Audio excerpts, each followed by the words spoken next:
All right.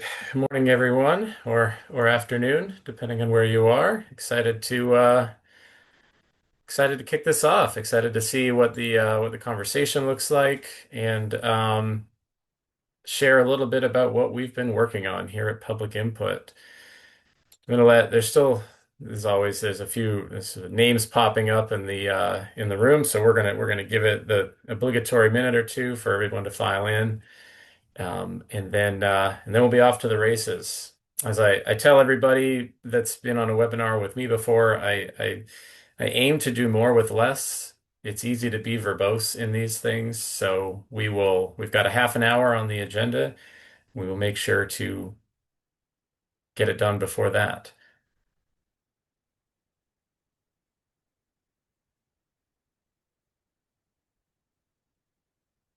All right.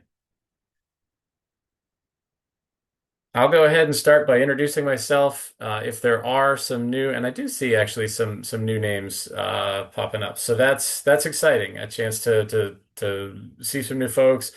I hope it's okay if I follow up with each of you after this, just to get your perspectives on what's valuable and what's not. I think those are the best parts of these is putting ideas and products out in the world and then getting feedback on them. So without waiting any longer, I'm Graham and I'm one of the co-founders here at Public Input. My personal background is in planning, but at a regional level, so land use planning here in North and South Carolina. And you know the lived experience of my years in planning really is sort of the genesis of Public Input as well. When we were starting the company, it really revolved around the challenges we face when we're having public meetings.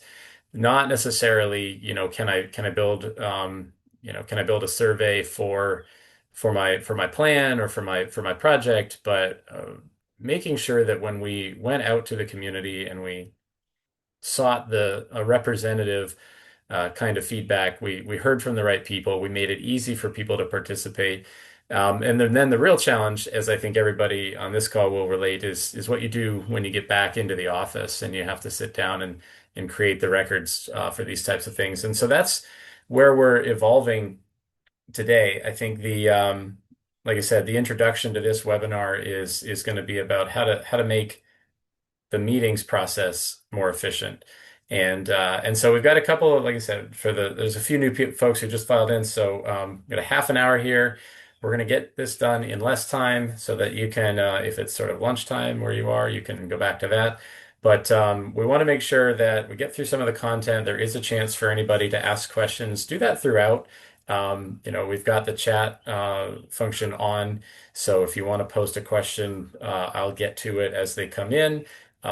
Transparently, this isn't one of those, 400 people webinars that we got used to during the pandemic era. So I'll probably be able to get to any questions that come through. And of course, if I don't, we'll respond afterwards. But also feel free to say hi in the chat if you want to introduce yourself. It's good to see, who around the country is attending these things. Like I said, I'm Graham. I'm in North Carolina, in Raleigh, and want to address today the specific issue around managing public meetings, specifically the board and committee meetings. I said earlier the beginnings of public input were around plans and projects in a more traditional public engagement style approach. We have an open house online, we have an open house in person. But one of the latest things we've been working on, really since sort of last year, is how to streamline the board and committee or commission meetings that each of you have. If you're a transit agency, I see if a few of you here, the managing your board. And if you're a COG or an NPO, the multiple committees, whether it's the TAC committee or the executive committee, all of those are a lot more structured in nature than an open house.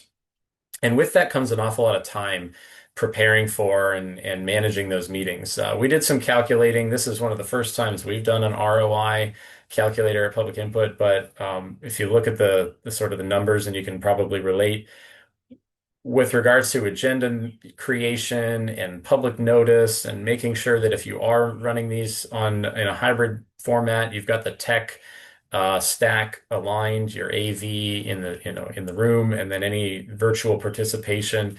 That's before the meeting alone, and then of course during the meeting, everybody's there. It's a high stress environment because these are, formal meetings that if something goes wrong, you need to recess and you need to pause or try to technically troubleshoot. But and then also afterwards, the work doesn't end, and maybe even could argue there's more work afterwards because in addition to recordings and posting online and making sure that we've got all of those records available to the public, we've also got to draft the minutes and we got to make sure that if there were formal motions made, that those are addressed.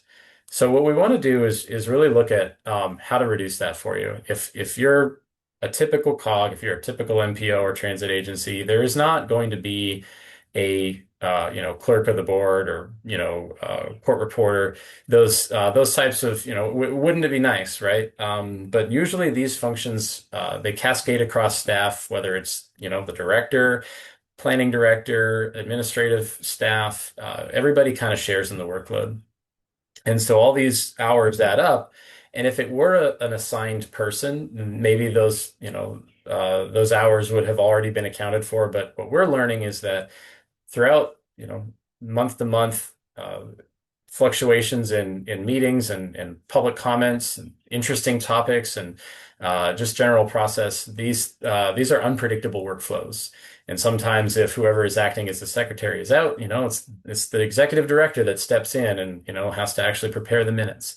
Add to that the compliance aspect to this, where we're looking at documentation for any of your federal certification reviews, Title VI and ADA compliance. What I've learned over the past several years, and I think it's fine. We're all guilty of this. Is you look at the meeting minutes or any of the public documentation on a lot of our websites. You'll if it's June now, so we might have meeting minutes from January or February, but then it's blank because we just haven't gotten around to it yet. I'll stop and say if you are one of the organizations that has their May meeting already published, like you are doing it right and you're working hard and I see you.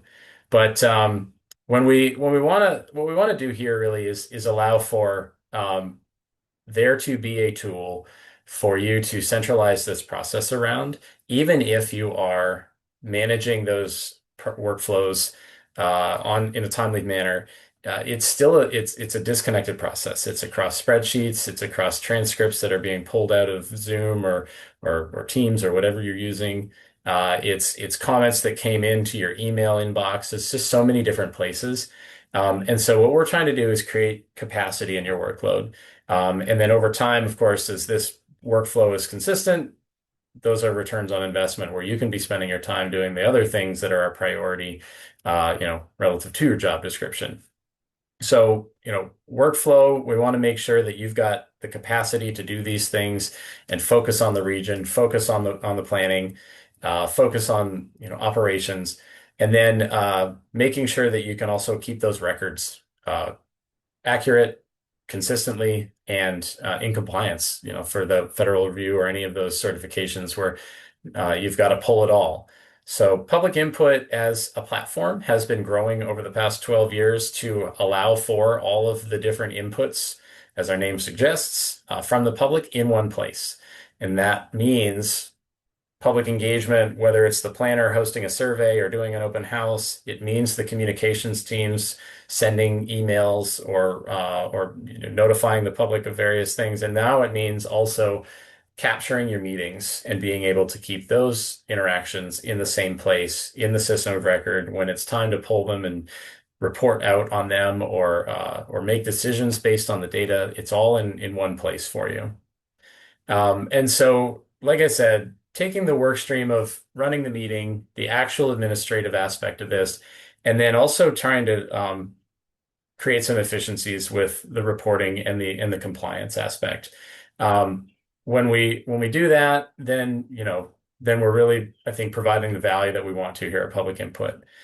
So here's what we've come up with. The idea, again, when we talk about public meetings, is that historically that workflow has been disconnected. A lot of folks on this call too will probably be building their agendas simply in Word or in some type of you know, specific agenda management software. The idea being, you know, every agenda is created sort of in an ad hoc fashion. So from a workflow perspective, the first part that I want to share with everyone on our new meetings module is the ability to create your agendas within the platform. You know, add new sections, create a section type. You can see here, edit those sections, allow for them to be public comment sessions, you know, letting people speak on them or, you know, closing them to public comment. The idea is, you know, as opposed to creating it in Word and then having to publish it and make sure it's ADA compliant and having it online, do this in the platform or integrate with whatever agenda management solution you're using. A common one is called Legistar. A lot of larger organizations are using that. So when you create your agenda in that solution, then public input pulls it in automatically. The reason this is important is because when we have agendas and there are public comment periods or you know, people speaking on those agenda items, we want to make sure that those things are connected. And I'm going to get to this in another slide or two, but the primary opportunity to improve here is making sure that we can see who came to our meetings, see who spoke and on what, and then make sure that the minutes are accurate. And I know that's the big manual process that's being fulfilled right now. So the second part of the workflow in public input, the first is creating the agenda, whether you pull it in from your software or do it within public input. And then the second part is going to be making sure that you're not using another disconnected registration form. Oftentimes you'll see Eventbrite or a Google form or a Jot form. And in their own, you know, those are great point solutions, but it disconnects. I'm going to close my window here as my dog is going to say hi. It disconnects from the data. And so within public input, when you create a meeting in the software, whether you know you go in and you say, I want to create a new meeting from scratch, or if you've got a template, an ongoing recurring meeting, it's going to show up on a calendar. So you're fulfilling the public notice part of this process. You're going to have the ability to send emails to anybody on your list of notifications to say, hey, there's a new meeting published. And within that is going to be the opportunity for public to say, all right, I'm interested. Let me open up and register for this meeting or look at the agenda or you know, send a comment ahead of time. And so that's going to be the first part of this that really is a public facing streamlined public facing part of it. You have a calendar that's built into our software. It populates itself and you can embed that calendar in your website. And you've also got forms for registration. Those forms are going to tie directly back to the meeting. And then once those forms are populated, when public input, this is the third part of the workflow, when public input is dialed in and transcribing your meeting, a lot like many note takers that you use today are, if you're using um, you know, Gemini from Google to transcribe your meetings. If you're using a third party like Fathom or if you're using Teams to transcribe it, it's a similar idea, right? We're just listening and we're transcribing everything, except for one thing. We are taking those transcriptions and we're matching it to the speakers that we know have registered. So we have accurate spellings. We've got the items that they're wanting to speak on. We've got a lot more context. So when we say smart transcripts, what we mean is we're distinguishing the speakers. We're giving you a way to make sure that those transcripts are going to be accurate in the way that a meeting is run from a public perspective, not necessarily like, you know, an internal call like we might have here at Public Input, where I just want some general notes of what I said. So smart transcripts are going to be during the meeting. Our system will be dialed in and running. There are more aspects to this, but I'm leaving them off of the webinar today because I think that from a COG and a transit perspective, some of the minutia, some of the nuance that a municipal clerk might want to access within our software isn't necessarily the same. So those are opportunities for us to chat more if you do have that type of a process. But the most basic part of the software we want to project here is use the forms, use the transcription. And I mentioned, you know, when we look at sort of why is public input a little bit different, why wouldn't I just use Zoom's transcription? The issue really is the context. It's the specific item that is being spoken on, making sure that we have the names associated with that, and then an ability to output it in a format that makes sense for public meeting minutes. And so this is going to be that third or fourth part of the workflow. And when we look at the public meeting minutes themselves, what we're historically again what we're looking at is numerous hours of reviewing the transcript and then either using AI if your agency is able to use some off-the-shelf AI tools, there may be a summary in there, but largely it's going to be reading through the transcripts and summarizing the minutes or doing it in real time, which is a burden in itself if you're not able, if you're not trained to do that. And so the way that we've structured it is we take the transcription, as you can see here. We've got the audio transcription, and then what we use is a template. So this is going to be your minutes template that you show us. You upload it to the system. It's going to use those models to say, all right, here's the structure. Here's how we want this to look. Here's what, is it a short kind of summary minutes or is it a full length minute? And then what we're going to use is that template to actually shape the minutes themselves. And you can see here that we've gone in, we've uploaded a template, we've generated the minutes, and now this draft in Word format, because it is of course something we would never. From a software company, I'm not going to advocate for just saying this is good enough. You're going to want to review them. But this gets you the draft, and I'll show you what that looks like based on the template. And again, it's about the context. So say this a few times. Because we have the agenda data and the speaker names, we've got the meeting audio, we then can turn those things into smart transcripts and minute templates. If so this is now kind of a really neat part of the software where we can say there's kind of this little, automated administrative assistant that comes along with this. If those minutes are not organized in the way you want, you can actually use this sort of layperson speak to instruct those minutes to be constructed differently. You can see here this in this example, this is how I would talk to a staff member, say, hey, can you go back and do it this way, right? And then it's going to take that, remember it as an instruction, and then regenerate those minutes. So hopefully, in this sense, we are actually giving you an administrative assistant to help with these because you can coach it as you go and continue to improve the output over time. And so I'm wrapping it up. I said we'd do this in less time, and I want to share kind of what this looks like. And we talk about the minutes themselves. This is from San Diego. They've graciously allowed us to share some of these examples, but this is what is produced by public input within the system. It's going to separate out regular session, call to order, who showed up. All of these things are pulled from the agenda, the transcript, and the registration forms. And we're going to be able to even see, because of the template that we used, whether we're speakers talking on agenda items or non-agenda items, and making sure that everything is going to be captured without you having to go through manually and do that.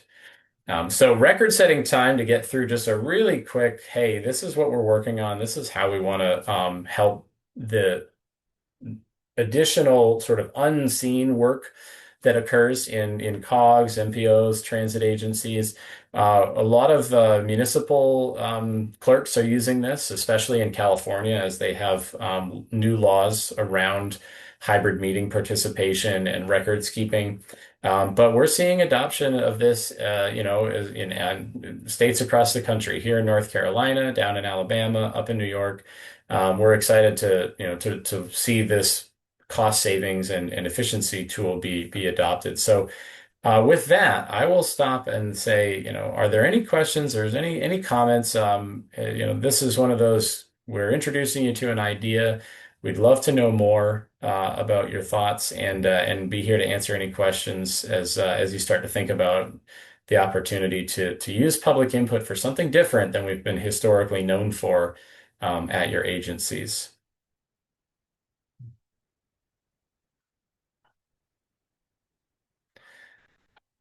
Looks like there's one question around just how the software license works. And so that answer is, it depends, but the way public input is structured in general, as a software as a solution, so we're an off the tape or off the shelf cloud hosted software. There are generally three different suites that we provide. There's an engagement suite where you're going to have, public surveys and comment forms, online open houses, that sort of thing. Also, the ability to manage a variety of channels, whether it's email, correspondence, or the meetings associated with those open houses. But that engagement suite's been around since the beginning. We've got our communications suite as the second one. And that's going to be more of like the email list management, campaigns, public notices, even text message notifications. That's going to be the second suite. And now the third one is the meetings suite itself, where we're going to be diving deep into how to manage your board meetings. And so the licensing, you can buy different levels of each of those suites, and it would be an annual subscription cost. The unique thing about why we offer those three suites as sort of the workflow tools is because there's a different persona within the organization that's going to need those different tools. So you don't have to buy the whole thing to kind of to solve for your need. You can isolate on what you're working on, but those all will feed into a system of record. So we're going to be that records keeping aspect. People who have participated, projects and the information behind them, meetings, who came, what was said, when the meetings were held, all of that. The contact lists, who's signed up for updates. We're going to, those three modules are all going to fulfill the same database over time. So hopefully that answers your question. And it doesn't look like there's any more. Those are pretty, those are the normal questions that are asked is, how do I buy it? Um, so I might just add, most often we're purchased through state cooperative contracts. So this is something that isn't super expensive. It usually falls underneath those formal procurement thresholds, but also we are on sort of across the country these statewide contracts that you can purchase off of through those existing procurements. And with that, I think we've accomplished what we wanted to do today. There aren't any more questions, so thanks for asking about how to get it. And again, I would love to reach out to each of you, send you an email, just hear your thoughts on what's valuable in this and what's not, and whether or not you've got maybe an existing solution in your tech stack today that we may want to look how we partner with, integrate with, exist alongside, or even replace. So thank you very much for taking the time to learn a little bit about the new tools we're working on here at Public Input, and I hope each of you have a wonderful afternoon.